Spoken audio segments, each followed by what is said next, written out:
Olá pessoal, daqui Delfino Hall para vocês.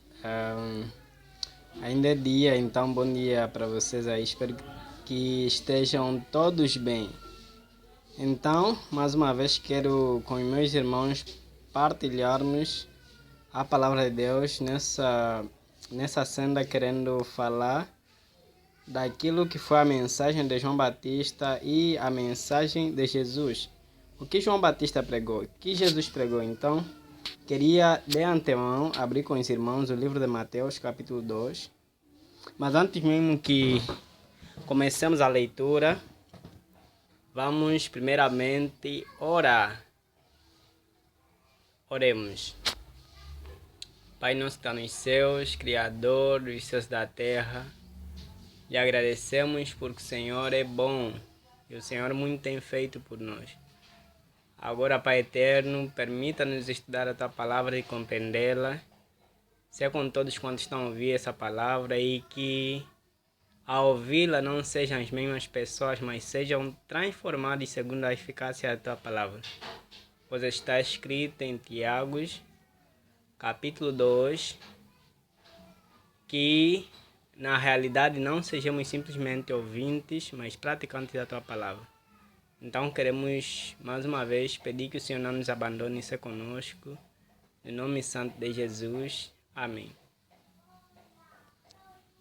Então, o livro de Mateus, nesse caso o capítulo 4,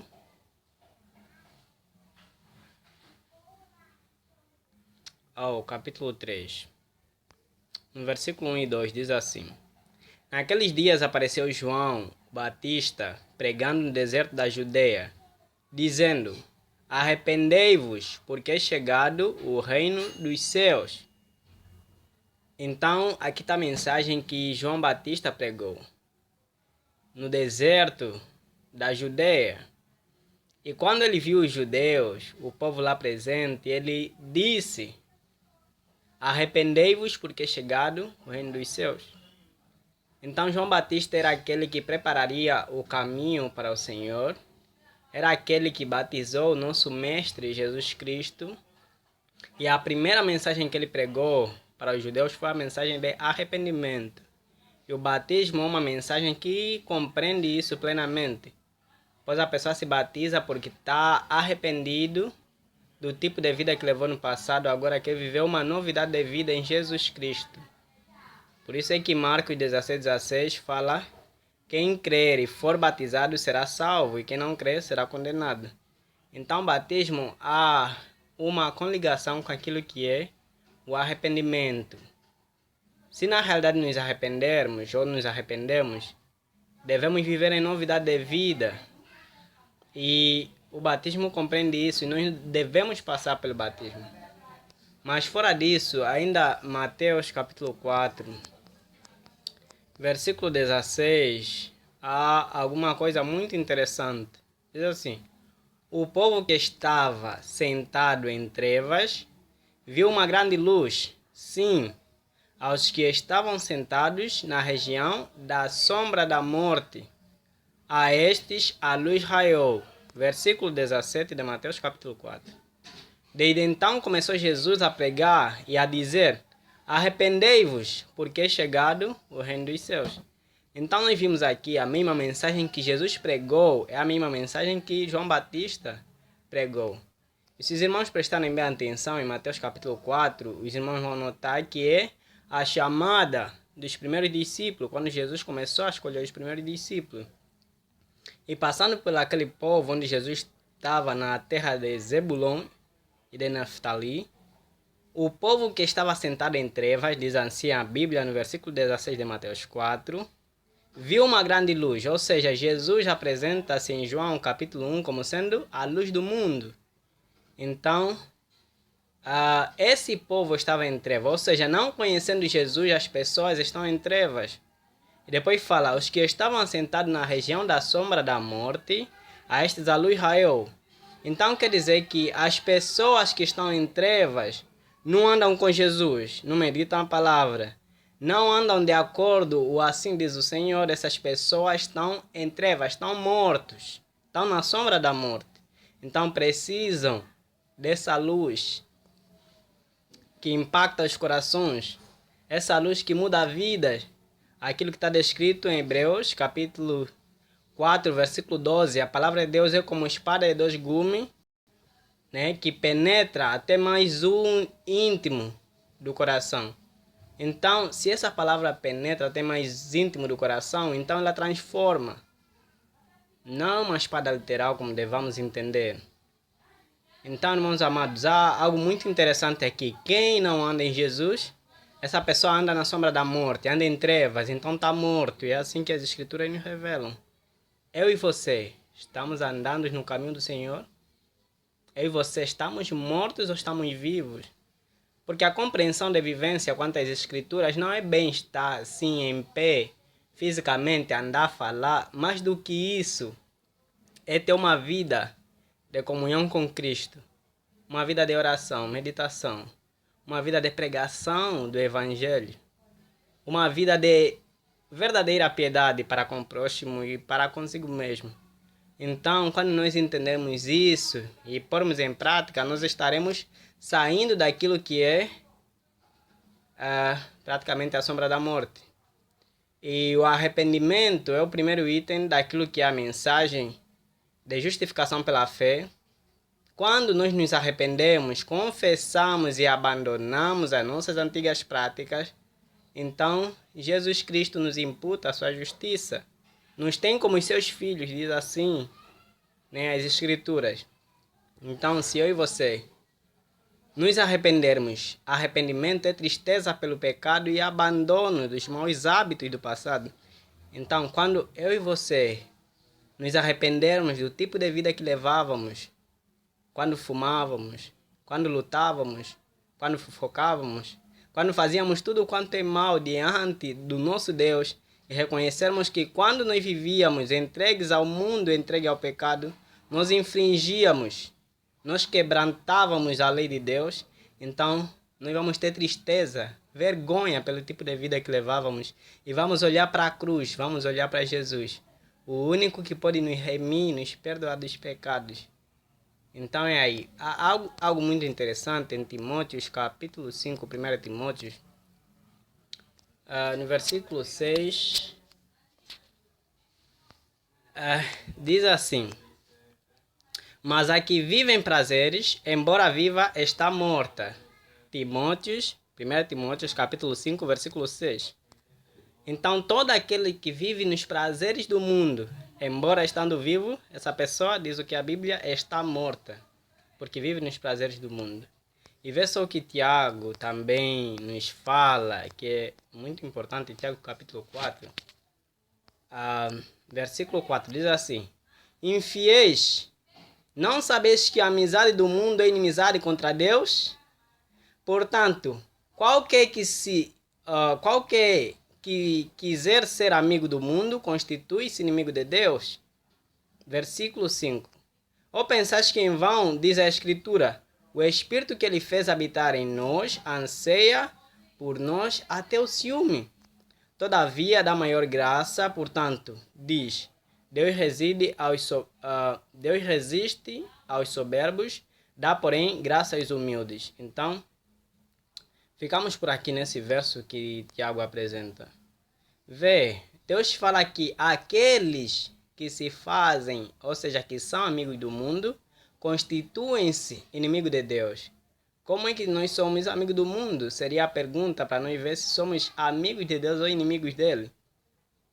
Será que ao pormos uma tatuagem no corpo, não estamos sendo amigos do mundo? E se assim for, não estamos sendo inimigos de Deus?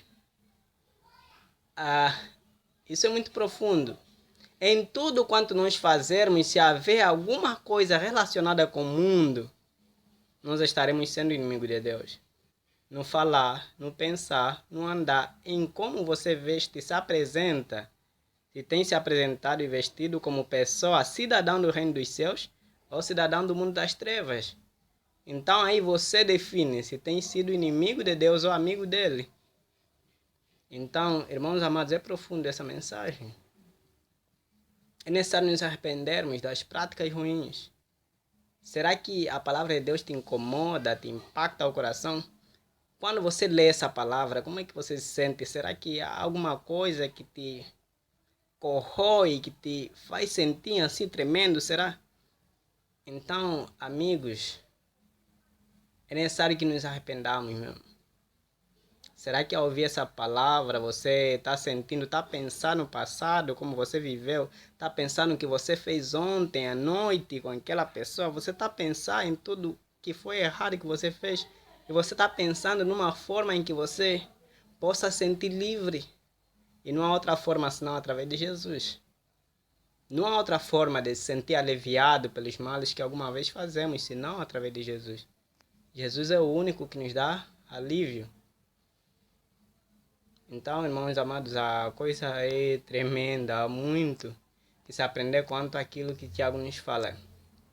João capítulo 17, algo bem interessante. João capítulo 17,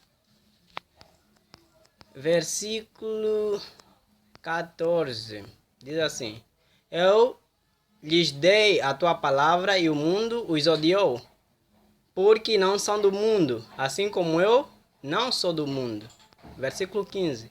Não rogo que os tires do mundo, mas que os guardes do maligno. 16. Eles não são do mundo, assim como eu não sou do mundo. Então, irmãos, é assim. Eu e você estamos no mundo, mas não somos do mundo. Entendeu? Como é que é estar no mundo, mas não sendo do mundo, assim como Jesus veio? Jesus era praticamente filho de Deus. Era alguém que tudo quanto ele fazia relacionava com o Pai. Falava sempre do Pai. Eu não faço a minha vontade, faço a vontade do Pai. Até ele ainda afirma em João capítulo 4, versículo 24, que a comida dele é fazer a vontade do Pai. Então, irmãos, nós estamos no mundo, mas não somos do mundo. Ou seja, nosso falar, nosso viver, nosso pensar, nosso andar, ou qualquer proceder que nós façamos, não pode estar correlacionado com o mundo. Então, quando nós falamos de qualquer maneira, usamos palavras vulgares, quando nós ofendemos nosso próximo, apontamos o dedo, quando nós falamos palavras ásperas que simplesmente ferem as pessoas que conosco andam, então nós estamos praticamente sendo amigos do mundo e nos constituindo inimigos de Deus. E sendo assim, nós estamos nos mostrando como pertencentes dessa terra. Nós estamos no mundo, somos apenas passageiros, assim como Jesus saiu dos céus, teve que nascer de uma mulher, cumpriu seu ministério, morreu, ressuscitou e foi embora para os céus, assim também nós, que viemos para a terra, ainda que crescermos, ainda que tivermos que morrer, nós sabemos que nós temos uma pátria eterna. É lá nos céus, não é aqui na terra. Nós não pertencemos à terra. Estamos no mundo, mas não somos do mundo. Ou seja, não ser do mundo, mas estando no mundo, é falar diferente como o mundo fala. É andar diferente como o mundo anda. É vestir diferente como o mundo veste. É pensar diferente como o mundo pensa. Até em ciências e em tudo. A definição, há coisas que as pessoas pensam ser normal fazer ou agir, mas você pensa ser diferente daquela coisa. E as pessoas perguntam, mas de onde vem essa pessoa? Como é que ele parece esquisito, parece estranho, é? Você não é daqui. Você está aqui, mas você não é daqui. Então é assim que Deus caracteriza seus filhos. Será que você é puro, santo, tem procurado santificar, fazer diferença entre os teus? Como é que você usa o teu Facebook? Como é que você usa a tua rede social? O que é que você conversa na tua rede social? O que é que você faz lá? Que tipo de amizade você tem nas redes sociais? Olha que a Bíblia fala em 1 Coríntios, capítulo 15, versículo 33, que as más companhias corrompem os bons costumes. Que tipo de amigo você tem? Se você começar a refletir nessas palavras, você vai começar dando conta se você, afinal, é do mundo. Estás no mundo e és do mundo. Ou se você está no mundo, mas não és do mundo. Ou vai dar conta se você tem se constituído inimigo de Deus ou amigo dele. Então, reflita nessas palavras. Olha, irmãos, Já está mais que tempo para mudarmos e para seguirmos Jesus, pois as profecias que Jesus disse em Mateus capítulo 24 estão bem aos nossos olhos e estão se cumprindo. A mensagem de Jesus: arrependei-vos, porque chegaram o reino dos céus. Jesus chamou as portas, diz Mateus. Você crê nessa palavra? Será que você ainda tem esperança que Jesus vai voltar? E mais do que ter esperança que Jesus vai voltar, você se sentiria seguro, feliz se Jesus viesse? Você ficaria entre aqueles grupos que lamentariam, como diz Apocalipse? Ou Mateus capítulo 24, versículo 30, quando apareceria o Filho do Homem? Você estaria do lado dos que se lamentariam? Ou estarias do lado daqueles que se regozijariam por ver Jesus voltar? Pois mais do que esperar Jesus voltar, é nós termos a certeza de que estaremos felizes vendo Ele voltar, porque andamos no seu caminho conforme Ele disse que teríamos que andar. Mas caso assim não for, manos, podemos esperar Jesus, mas vamos esperar em vão, e quando Ele chegar, vamos nos lamentar. Esse não é tempo de pregar uma mensagem de paz e segurança, mensagem de paz, que tudo está bom, que tudo vai ficar bem. Jesus está voltando, e para aqueles que não se firmarem na palavra de Deus, há um juízo, que é chamado juízo final. E as pessoas que não se firmarem em Jesus, essas pessoas vão ser lançadas com fogo de enxofre. Vão queimar, para nunca mais existir. Mas olha, amado, não é da vontade de Deus que você morra, você desapareça, não exista mais.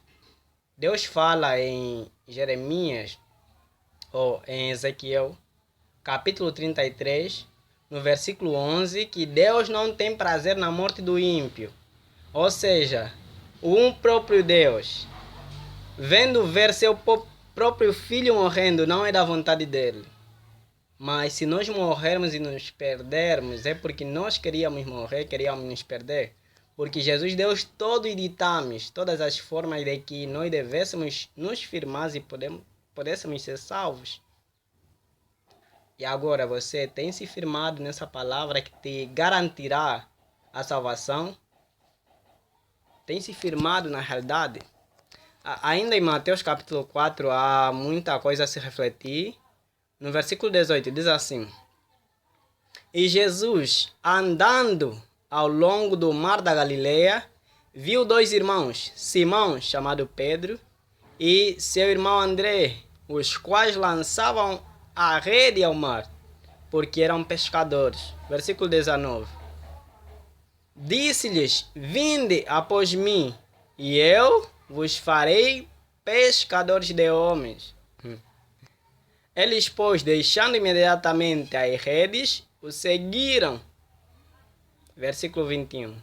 E passando mais adiante, viu outros irmãos, Tiago, filho de Zebedeu, e seu irmão João, no barco, com seu pai Zebedeu, consertando as redes, e os chamou. Versículo 22.